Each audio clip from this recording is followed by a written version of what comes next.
우리가 지난 시간에 하나님은 우리가 옛사람에 머물러 있는 삶을 원치 않으시고 새 사람이 되어서 하나님의 사역, 하나님의 그 주신 일들을 잘 감당할 수 있기를 원하셨습니다. 그러기 위해서 우리 안에 있는 쓴뿌리, 세상의 모습들, 또한 영적인 무지와 하나님을 향해 굳어진 마음들을 제거하라고 말씀하셨습니다. 그래서 우리가 옛사람을 벗어버리고 하나님에 따라서 의와 진리와 거룩함으로 새 사람이 될 것을 지난 시간 우리에게 말씀해 주셨습니다. 옛사람을 벗어버리고 새 사람이 되는 것이 바로 진정한 그리스도인의 모습이기 때문입니다. 우리에게 그리스도인이라는 이름은 이 세상 그 어느 것과도 비교할 수도 없고 바꿀 수도 없는 그 영광스럽고 존귀한 그 이름입니다. 그러기에 우리는 그 그리스도인이라는 그 이름에 합당한 삶을 우리는 이 세상 속에서 반드시 살아내야 할 것입니다. 세상은 점점 선이 줄어들고 악이 점점 더 많아지는 세상을 살아가고 있습니다. 특별히 이 악에 대해서 점점 무뎌진 삶을 살아가고 있다는 겁니다. 이것은 세상 사람들뿐만 아니라 우리 그리스도인들도 별반 다르지 않다라는 겁니다. 악한 세상 속에서 우리가 과연 하나님의 자녀로서 그리스도인으로서 우리가 과연 어떻게 살아가야 하는지, 또 우리에게 주신 그리스도인의 본질을 우리가 어떻게 회복할 수 있는지에 대해서 오늘 본문 말씀 가운데선 실질적인 모습을 우리에게 말씀해 주고 있습니다. 사실 교회 생활만 잘한다고 해서 그리스도인의 모습은 아닙니다. 우리의 그리스도인은 교회 생활은 반드시 잘해야 되지만 또한 우리가 진정으로 살아내야 할 곳, 이 세상 속에서 우리가 참된 그리스도인으로 살아가야 한다는 겁니다. 진정한 그리스도인은 교회 안에서도 정말 열심히 예배하고 기도하고 봉사하고 헌신하지만 진정한 그리스도인은 내게 맡겨주신 이 세상 속에서 우리가 참된 그리스도인으로 살아내는 것이 진정한 그리스도인의 모습임을 우리에게 말씀해 주고 있습니다. 그것은 다른 사람들이 우리를 봤을 때 그리스도인들은 정말 다르구나, 정말 예수님을 믿는 사람들은 다르다라는 것을 다른 사람들이 우리를 보면서 그것을 깨달을 수 있어야 합니다. 그런데 세상이 점점 악해져 가고 그리스도인들도 점점 세상 안에 흡수되다 보니까 교회 안에서는 참된 그리스도인의 모습으로 우리가 살아가고 있지만 우리가 막상 교회 문을 나서고 내가 정말 살아가는 실질적인 세상 속에서는 그렇게 살지 못하는, 세상 사람들과 별반 다르지 않는 모습으로 우리가 살아가고 있는 모습을 우리가 발견할 수 있다라는 겁니다. 그래서 오늘 본문에서는 새 사람이 된 우리들이 어떤 모습으로 이 세상 속에서 살아가야 하는지 오늘 본문에서는 5가지로 우리에게 말씀해 주고 있습니다. 우리가 이 말씀을 기억하며 실천하며 살아가야 되는 이유는 우리의 사역의 현장이 교회가 아니기 때문입니다. 우리가 실질적으로 살아가야 되는 삶은 우리가 살아가는 세상이기 때문입니다.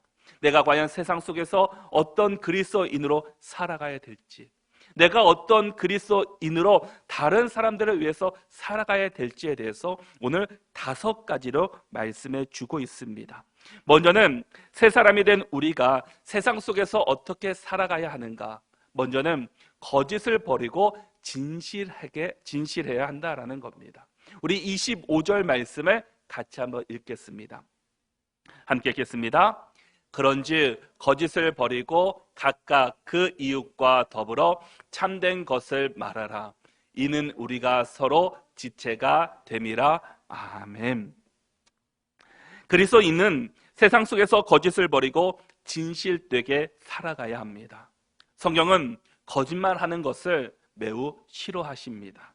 왜냐하면 우리가 서로 지체이기 때문입니다. 한번 생각해 보십시오. 우리 몸이 서로 지체로 하나가 되었습니다. 그런데 우리의 눈이 해야 될 일이 있습니다. 그런데 눈이 이 거짓을 이야기하는 겁니다. 분명히 저 앞에 낭떠러지가 있는데 발에게 앞이 평탄한 곳이야, 안전한 곳이야, 계속 걸어가 하면은 어떻게 되겠습니까? 나중에는 그 낭떠러지에 떨어지고 말 것입니다. 그러면 다리만 다치겠습니까? 아니지 않습니까?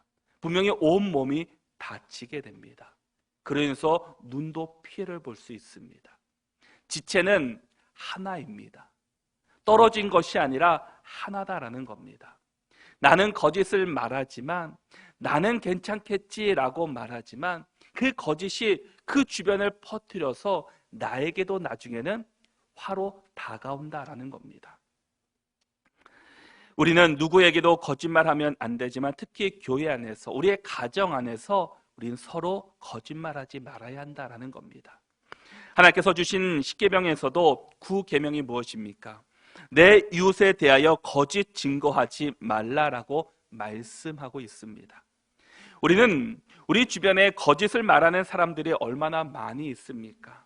거짓을 말하면서도 그것이 죄라고 여기지 않는 사람도 있습니다. 아니, 이것을 선의의 거짓말이라고 포장하며 우리에게 말해주는 사람도 있습니다.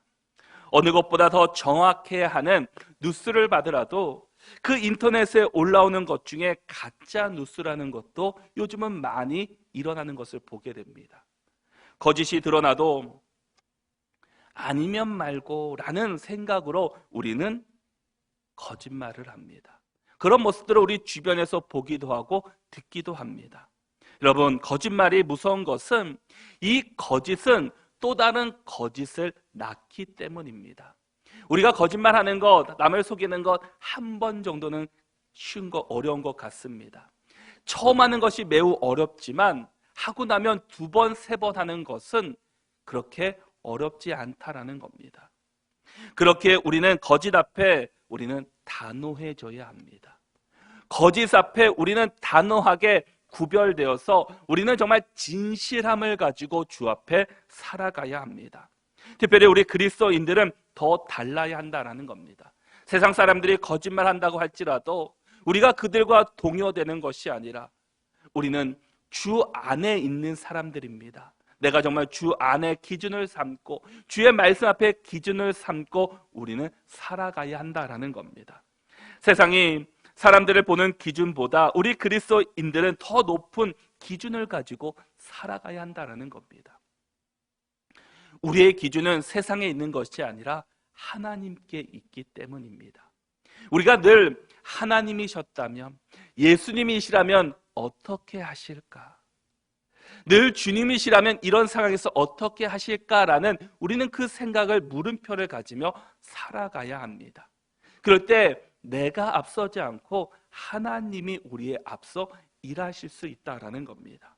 그런데 우리는 예수님이라면 어떻게 하시는 것이 아니라 내가 어떻게 할까 먼저 생각하고 예수님께 그 뒤에 동의를 구하는 우리들의 모습이 너무나 많이 있다라는 겁니다. 여러분, 이 세상에 죄가 들어온 이유가 무엇입니까? 뱀의 거짓말로 인해서 그 죄가 시작되고 말았습니다. 하나님께서는 창세기 1장과 2장에서 너무나 아름다운 세상을 만들어 주셨습니다. 그리고 첫사람 아담을 만드시고 이 땅을 그 마음껏 누리라고 말씀합니다. 그리고 아담에서 갈빗대를 또 취하셔서 아담 하와를 만드셨습니다.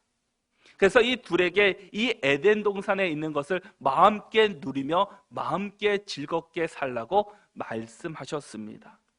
그런데 하나님께서 그 아름답게 만드신 그 땅 가운데 그 뱀이 하와에게 찾아와서 어떻게 이야기를 합니까? 창세기 3장 4절과 5절의 말씀을 보면 뱀이 여자에게 이르되 너희가 결코 죽지 아니하리라. 너희가 그것을 먹는 날에는 너희의 눈이 밝아져 하나님과 같이 되어 선악을 알 줄 하나님이 아심이니라 라고 말씀합니다. 뱀이 여자에게 찾아와서 너희는 결코 죽지 아니하리라 라고 말씀합니다. 그런데 하나님께서는 동산 중앙에 있는 나무의 열매는 먹지 말고 만지지도 말고 너희가 죽을까 하노라 라고 말씀하셨습니다. 그런데 그 뱀은 여자에게 찾아와 죽지 않고 눈이 밝아질 것이다. 하나님과 함께, 하나님과 같이 될 것이다. 라고 그를 유혹했습니다. 거짓말했습니다. 그 말에 하와는 단호하게 하나님께서는 먹지 말라고 하셨습니다. 라고 말하면 되는데 그 뱀의 말에 넘어가게 됩니다. 그래서 동상 중앙에 있는 그 과일을 따다가 아담과 함께 먹게 됩니다. 그러므로 말미암아 죄가 들음으로 말미암아 이제 자신에게 부끄러운 마음이 들었다라는 겁니다. 하나님께서 하지 말라고 하는 것, 하나님께서 말씀하시는 대로 따라가는 것, 그것이 진정한 우리들의 모습이어야 된다라는 겁니다. 거짓과 죄는 하나님과 반대되는 일이다라는 겁니다. 거짓은 분명 사람과 공동체를 파괴하는 행동입니다. 성경은 거짓말의 결과를 어떻게 말씀하고 있습니까? 요한계시록 21장 8절의 말씀을 보면은 그러나 두려워하는 자들과 믿지 아니하는 자들과 흉악한 자들과 살인하는 살인자들과 음행하는 자들과 점술가들과 우상 숭배하는 자들과 거짓말하는 모든 자들은 불과 유황으로 타는 못에 던져지리니 이것이 둘째 사망이다라고 말씀합니다. 하나님은 결코 실수가 없으신 하나님이십니다. 거짓말이 얼마나 나쁜 것인지 하나님은 그것을 지옥에 갈 일이라고 엄중하게 우리에게 경고하시면서 우리에게 말씀해 주고 있습니다. 하나님은 거짓말을 심각하게 다루신다라는 겁니다. 우리가 알게 모르게 하는 거짓말들을 우리는 삼가해야 합니다. 거짓말이 아닌 진실된 마음으로 살아가야 합니다. 예수님께서 이 땅에 오신 목적이 무엇입니까? 섬김을 받으려고 온 것이 아니라 섬기려고 왔다라고 말씀하셨습니다. 마가복음 10장 45절에서 인자가 온 것은 섬김을 받으려 함이 아니라 도리어 섬기려 하고 자기 목숨을 많은 사람의 대성물로 주려 함이니라 라고 말씀합니다. 예수님은 이 땅에 섬김을 받기 위해서 온 것이 아니라 도리어 섬기려고 이 땅에 오셨습니다. 그런데 거짓은 나의 유익을 위해서 하는 행동입니다. 나의 유익을 위해서 남을 속이는 행동이다라는 겁니다. 이것은 거짓의 아비인 마귀가 주는 유혹입니다. 예수님은 진실하신 분이시기에 예수님을 닮아가는 사람은 손해보면서도 우리는 정직하게 살아가야 합니다. 거짓말하지 않기 위해서는 우리가 또한 무엇이 중요하겠습니까? 29절의 말씀을 같이 한번 읽어보겠습니다. 함께 읽겠습니다. 무릇 더러운 말은 너희 입 밖에도 내지 말고 오직 덕을 세우는데 소용되는 대로 선한 말을 하여 듣는 자들에게 은혜를 끼치게 하라. 아멘. 무엇을 하지 말라고 말씀합니까? 더러운 말은 너희 입 밖에도 내지 말고라고 말씀합니다. 더러운 말은 덕을 세우지 못하는 악한 말이라고 가르쳐주고 있습니다. 우리에게 말은 매우 중요합니다. 말 한마디가 한 사람을 살리기도 하고 한 사람을 죽이기도 합니다. 그러기에 우리가 남에게 상처 주는 말을 하는 것이 아니라 남을 세워줄 수 있는 말을 할 수 있는 성도들이 될 수 있기를 바랍니다. 예수 그리스도로 말미암아 새 사람이 되면 먼저 우리의 언어 습관이 변화됩니다. 저주말, 악한 말, 거짓말했던 우리의 입술이 이제는 천국의 언어인 겸손과 남을 높이고 세워주는 그 언어로 바뀌는 것을 보게 됩니다. 우리는 우리의 언어를 통해서 내가 과연 어떤 사람인지, 내가 어느 곳에 서 있는지를 우리는 점검해 볼 수가 있게 될 것입니다. 지금 바울은 이 말을 세상 사람들에게 하는 말이 아니라 지금 에베소 교회 성도들에게 전해주는 말입니다. 다른 것도 아닌 교회 안에서도 이런 거짓이 있었다라는 겁니다. 이 거짓말로 인해서 교회 안에 어려움을 겪고 있었다라는 겁니다. 우리가 잘 아는 사도행전 5장을 보면은 아나니아와 삽비라라는 귀한 부부가 나옵니다. 그러나 그들은 자신의 전 재산을 팔아서 그 재산의 반을 하나님께 드렸습니다. 얼마나 많은 물질을 하나님께 드렸습니까? 그것은 그 모습만 보면은 칭찬받아 마땅한 일입니다. 그런데 그들이 어떻습니까? 죽고 말았습니다. 그 이유가 무엇입니까? 사도행전 5장 3절의 말씀을 보니까 베드로가 이르되 아나니아야 어찌하여 사탄이 내 마음에 가득하여 내가 성령을 속이고 땅값 얼마를 감추었느냐라고 말씀합니다. 내가 성령을 속이고 거짓말했다라는 겁니다.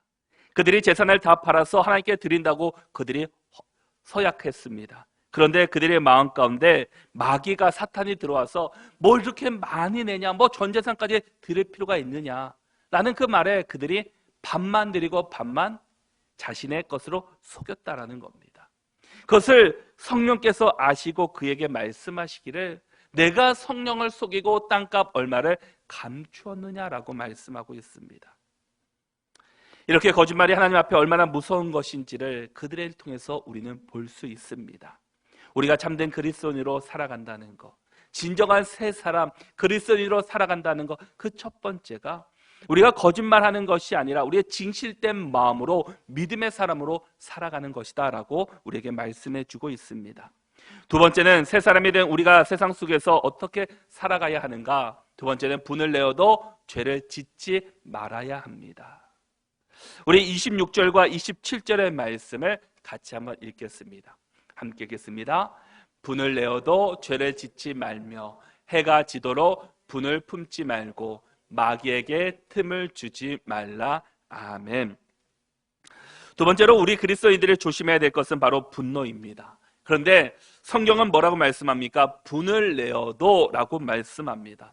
성경 말씀을 보면 우리가 분을 내는 것 자체가 우리에게 허용되고 있음을 우리에게 보여주고 있습니다. 왜냐하면 분노에도 의로운 분노가 있기 때문입니다. 악을 보고 분노할 수 있는 의로운 분노가 우리에게도 필요하다라는 겁니다. 그러나 자기 욕심에 근거한 이기적인 분노나 불의에 의한 분노는 그로 인해서 우리에게 죄를 유발시키게 됩니다. 또한 해가 지도록 분을 품지 말라라고 말씀하는 것은 가능한 한 빨리 이 분을 풀어내라라는 말씀입니다. 왜냐하면 싸움이나 이렇게 불화에 대해서 화해하는 일은 미루면 미룰수록 점점 화해하기가 어려워지기 때문입니다. 그래서 화해는 빠르면 빠를수록 좋다라고 우리에게 말씀하고 있는 것입니다.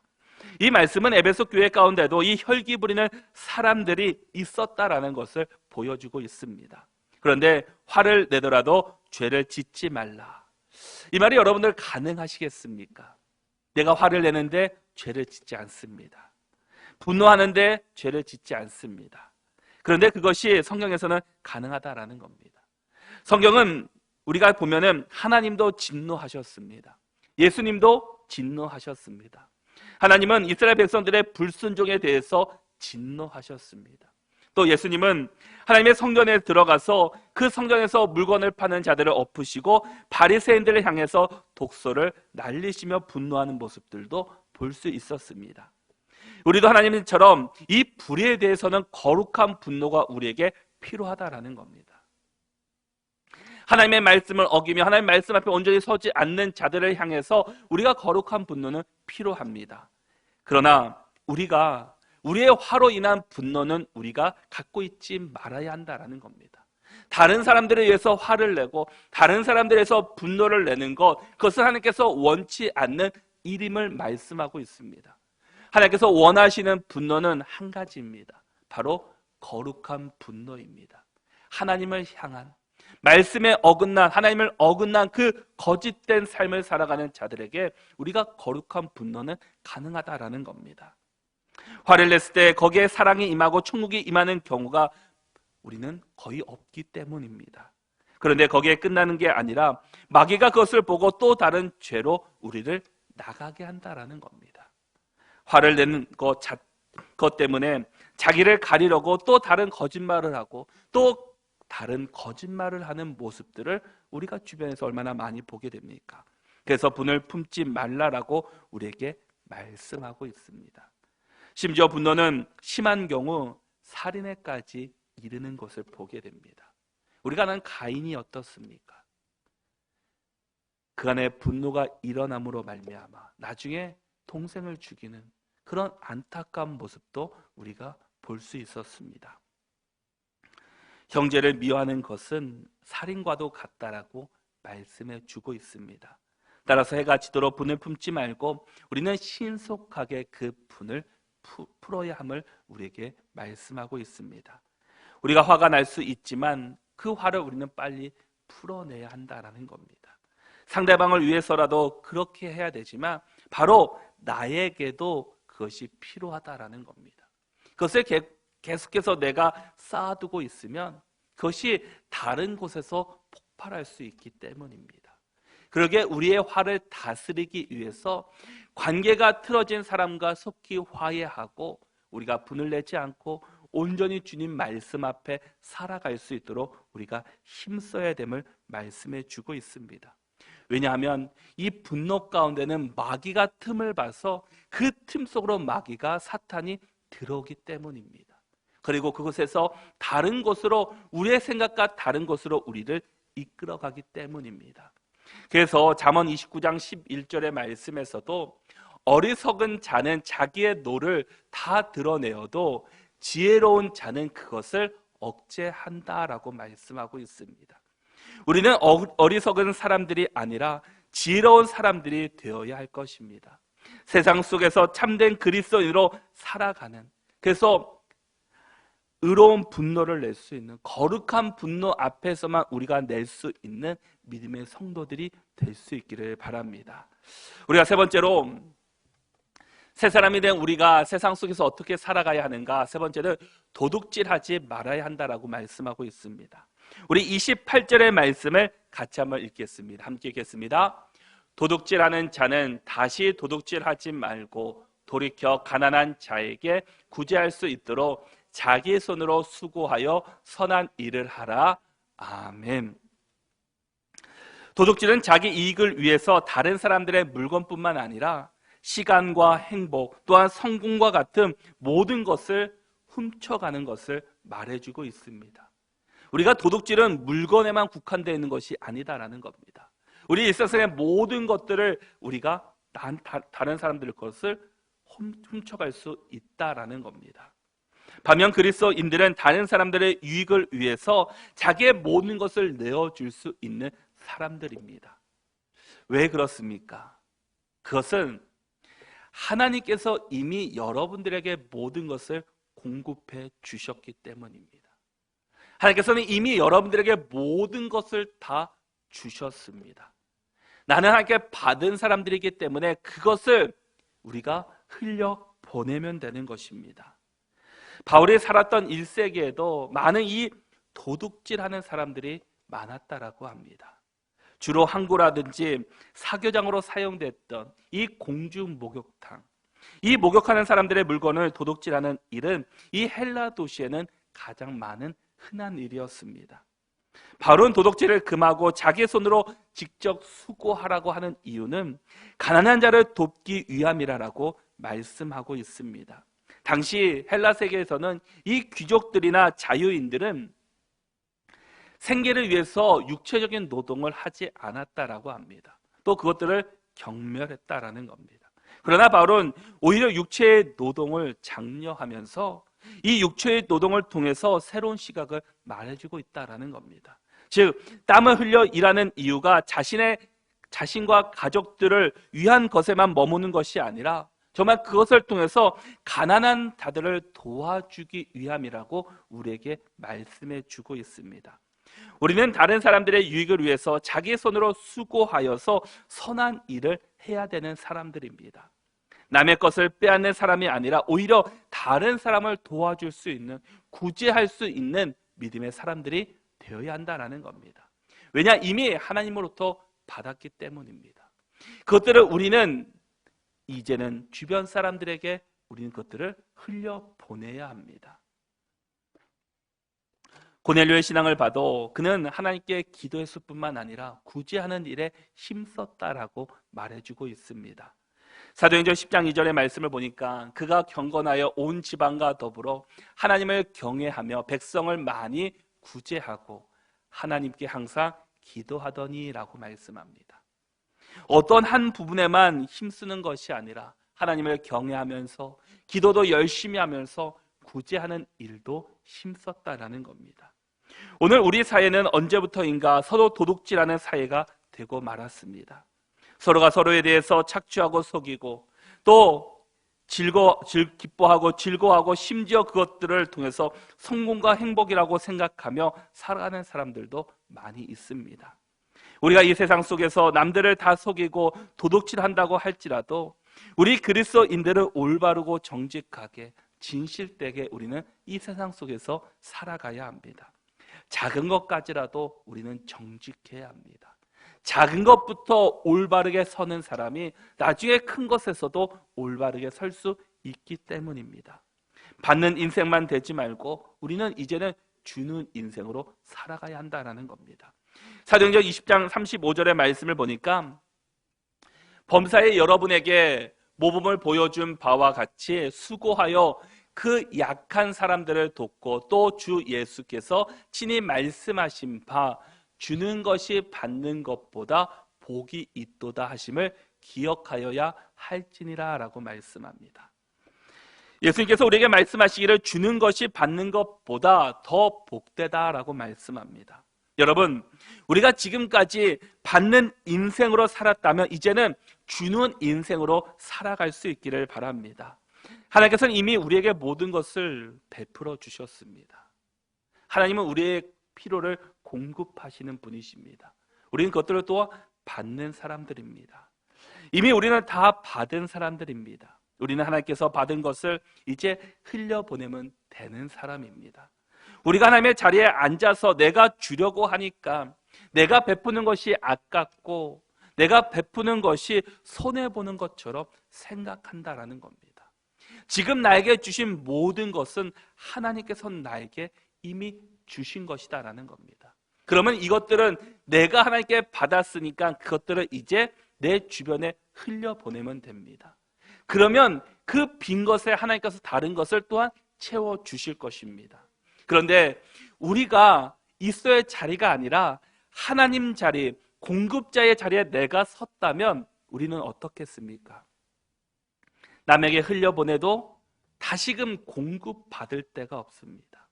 그러기니 내가 늘 베풀어 주어도 내가 기쁘지 않고 남에게 주어도 그것이 기쁨으로 다가오지 않는다라는 겁니다. 근데 우리가 하나님이 있어야 할 자리와 내가 있어야 할 자리를 분명히 구별하여서 내가 하나님의 자리가 아니라 하나님께서 우리에게 주신 자리에서 하나님이 공급해 주시는 것을 순종으로 받고 그것을 내 이웃과 내 세상 속에 뿌려대면은 그 빈자리에 다시금 하나님께서 계속해서 채워주신다라는 겁니다. 그리고 내가 베풀 때 그곳에서 진정한 기쁨을 우리가 경험할 수 있게 됩니다. 왜냐하면 그것이 내 것이 아니기 때문입니다. 내 것이 아니기 때문에 베풀어도 내가 기쁨이 충만하다라는 겁니다. 그런데 이 모든 것이 내 것이라고 주장하게 되면은 남에게 베풀어도 그것이 기쁘지 않고 손해보는 것 같고 내가 뭔가 부족한 것 같다라는 그런 생각만 들게 된다라는 겁니다. 하나님께서는 우리에게 도둑질하는 인생이 아니라 베풀어주는 구제하는 인생으로 살라라고 말씀해 주고 있습니다. 우리가 정말 구제하고 남을 위해 살아갈 수 있는 그리스도인들이 될 수 있기를 바랍니다. 진정한 참된 그리스도인은 참된 믿음의 삶을 살아낼 수 있는 우리 모두가 될 수 있기를 바랍니다. 네 번째는 우리가 새 사람이 된 우리가 세상 속에서 어떻게 살아가야 하는가. 네 번째는 성령을 근심하지 말아야 한다라는 겁니다. 우리 30절의 말씀을 같이 한번 읽어보도록 하겠습니다. 함께 읽겠습니다. 하나님의 성령을 근심하게 하지 말라. 그 안에서 너희가 구원의 날까지 인치심을 받았느니라. 아멘. 여러분, 이 성령을 근심하지 말라라는 말을 묵상하면서 우리가 그리스도인이라고 말하면 또 살아가고 있는데 내가 잘 살고 열심히 신앙생활하고 있다고 생각하지만 오히려 그것으로 인해서 성령을 근심하게 하고 있지는 않은가라는 생각을 해보게 되었습니다. 무슨 말인가 하면은 우리가 하나님의 자리를 차지하고 있다라는 겁니다. 하나님이 계셔야 할 자리에 내가 있는 것은 아닌지라고 생각해 보게 되었습니다. 하나님이 이끌어 가시는 대로 내가 이끌림을 받으면 되는데, 내가 하나님의 자리에 서서 내가 그것을 이끌어 가고 있지는 않은지, 하나님이 조정하셔야 하는데 내가 조정하고 하나님이 아닌 내가 이끌어 가려면 그 하나님의 성령이 근심하고 있는 것은 아닌지라는 생각을 하게 되었습니다. 갈라디아서 5장 17절 말씀에서도 육체의 소욕은 성령을 거스르고 성령은 육체를 거스르나니 이 둘이 서로 대적함으로 너희가 원하는 것을 하지 못하게 하려 함이니라 라고 말씀합니다. 우리가 우리의 육체로, 우리의 몸으로 혹시 성령을 거스르고 있지는 않은지, 하나님의 일을 막고 있지는 않은지 우리가 다시 한번 돌아보아야 한다라는 겁니다. 하나님의 뜻 안에, 하나님의 말씀 안에 우리가 살아가야 되는데, 그 하나님의 뜻 안에 우리가 살아가는 것이 아니라 내가 인도하는 삶, 내가 이끌어가는 삶, 내가 주장하는 삶을 내가 지금 살고 있지는 않은지. 분명히 하나님께서는 여러분 한 사람 한 사람을 보시기에 참 좋았다라고 말씀하시며 여러분들을 지어주셨습니다. 그리고 여러분 한 사람 한 사람을 주의 자녀로 삼아주셨습니다. 그리고 지금도 여러분의 인생을 하나님께서 지금 인도해 가시고 또 주장하시고 이끌어 가고 계십니다. 그런데 내가 그 중간에서 하나님께서 이끌어 가시는 그 선을 끊고 내가 그 앞에서 정말 내 인생을 끌고 가고 있지는 않은지, 그러므로 인해서 옆에서 우리를 지켜보시는 그 하나님께서 정말 근심하고 계시지는 않은지 우리의 모습을 돌아보아야 한다는 겁니다. 내 삶을 내가 이끌어가는 삶이 아니라 하나님이 이끌어가는 삶. 하나님이셨다면 어떻게 하셨을까? 예수님이시라면 어떻게 하셨을까라는 우리는 그 생각을 가지고 우리가 살아가야 한다는 겁니다. 분명 성령님께서는 우리 안에서 우리와 함께 하십니다. 그리고 우리를 인도해 가십니다. 그러면 우리가 그 성령의 자리를 우리가 침범하지 말아야 한다는 겁니다. 우리 안에 성령님이 가득 차 있을 때는 우리의 생각을 다 내려놓을 때입니다. 그러나 반대로 내가 그 삶을 주장하게 되면 성령님이 있어야 할 자리들이 점점 줄어들게 됩니다. 그러므로 말미암아 우리는 성령의 사람들이라는 것, 성령의 사람으로 살아가야 된다는 것, 과연 성령이 이끄시는 사람의 모습이 과연 어떤 모습으로 나타나는가? 우리가 잘 알고 있는 것처럼 그 갈라디아서 5장 22절과 23절의 말씀을 보면은 성령의 사람들에게 나타나는 성령의 열매들이 있습니다. 우리 22절과 23절의 말씀을 우리 같이 한번 읽어보도록 하겠습니다. 함께 읽겠습니다.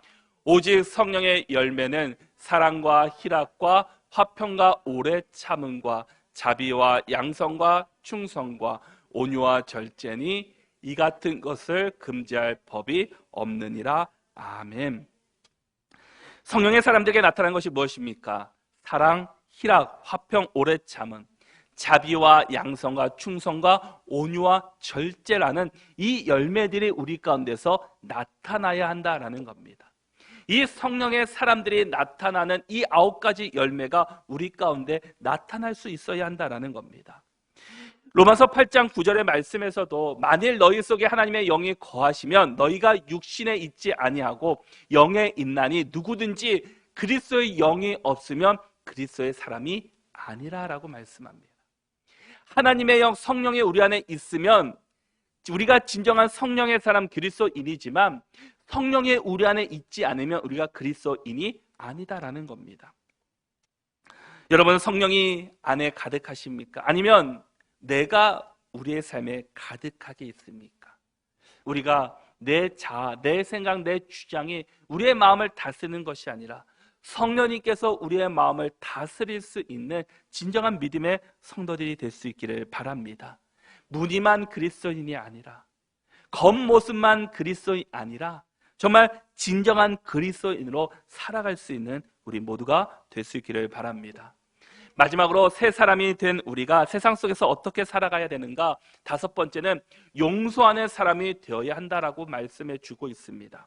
우리 31절과 32절의 말씀, 이 두 절의 말씀을 우리 같이 한번 읽어보도록 하겠습니다.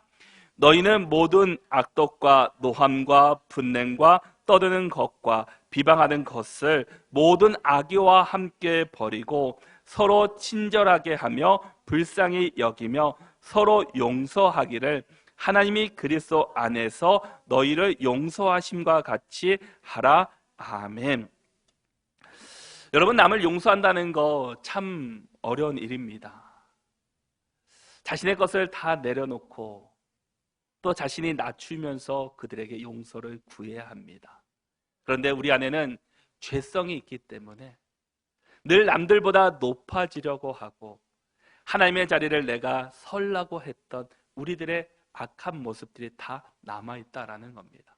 그러게 남에게 용서를 구한다는 것이 사실은 말처럼 쉽지만은 않습니다. 그러나 하나님께서는 성경에서는 우리에게 용서하는 사람이 되라라고 말씀하고 있습니다. 그런데 거기에 전제가 있습니다. 뭐냐 하면은 하나님이 그리스도 안에서 너희를 용서한 같이 용서하라라는 겁니다. 하나님께서 여러분 한 사람 한 사람을 용서하신 그 모습처럼, 그 마음처럼 우리도 그 마음을 품고 다른 사람들을 용서해야 된다라는 겁니다. 우리의 생각, 우리의 마음, 우리의 자를 가지고 남을 용서하는 것은 힘듭니다. 그러나 우리가 어떻게 용서를 받았는지, 우리가 어떻게 죄사함을 받았는지에 대해서 우리가 안다면, 그것들을 마음 가운데 온전히 간직하고 있다면 우리는 다른 사람을 용서할 수 있습니다. 우리는 용서받을 수 없는 죄를 가지고 있던 사람들이었습니다. 분명히 죽어서 다 지옥에 가야 되는, 유황과 불 속으로 빠져야 하는 사람들이었지만 하나님께서는 독생자 예수 그리스도를 이 땅 가운데 보내주시고 아무런 죄 없으신 예수님께서 십자가를 지시고 죽으셨습니다. 십자가를 지고 그냥 채찍에 맞고 그냥 징계만 받은 것이 아니라 죽으셨다라는 겁니다. 어느 누가 다른 사람들의 죄 때문에 그 사람을 살리기 위해서 자신의 생명을 바칠 수 있는 사람이 어디 있겠습니까? 그러나 예수님께서는 우리를 용서하시기 위해서, 우리의 죄를 사해 주시기 위해서 예수님께서는 십자가에 달려 돌아가셨습니다. 우리는 그런 사랑과 용서를 받은 사람들입니다. 그렇다면 우리가 왜 다른 사람을 용서하지 못하겠습니까? 이미 우리는 이 땅 가운데 없는 사람들과도 마찬가지인 사람들인데 우리가 하나님께 새 생명을 얻었습니다. 그렇다면 우리도 이제는 다른 사람들을 용서할 수 있는, 또한 품어줄 수 있는 그리스도인들이 될 수 있기를 바랍니다. 그것이 하나님께서 우리를 향하신 진정한 원하시는 모습이다라는 겁니다. 다른 사람을 정죄하고 다른 사람들을 비판하기를 원하시는 것이 아니라 예수님께서는 우리에게 7번씩 70번까지도 용서하라라고 말씀하고 있습니다. 그것은 숫자를 의미하는 것은 결코 아닙니다. 무조건 끝까지 용서하라라는 겁니다. 여러분 가운데 아직까지 내 안에 용서하지 못한 사람이 있다면 이 시간 예수 그리스도의 십자가의 보혈로 말미암아 그 사람들을 용서하고 품을 수 있는 우리 믿음교회 성도들이 다 될 수 있기를 축복합니다. 우리는 서로 감싸주고 품어주고 어려움이 있을 때 함께하는 그런 모습이 진정한 교회의 모습이고 하나님께서 원하시는 공동체의 모습이다라는 겁니다. 하나님께서 반드시 그런 모습을 원하시고 우리가 그런 모습으로 살아가기를 원하고 계십니다. 여러분 각자에게 다시 한번 하나님께서 묻고 있습니다. 내가 정말 옛사람을 버리고 새 사람이 되었느냐고. 정말 옛사람을 다 벗어버리고 진정한 예수 그리스도로 인해서 너희들이 새 사람이 되었냐라고 말씀하고 있습니다.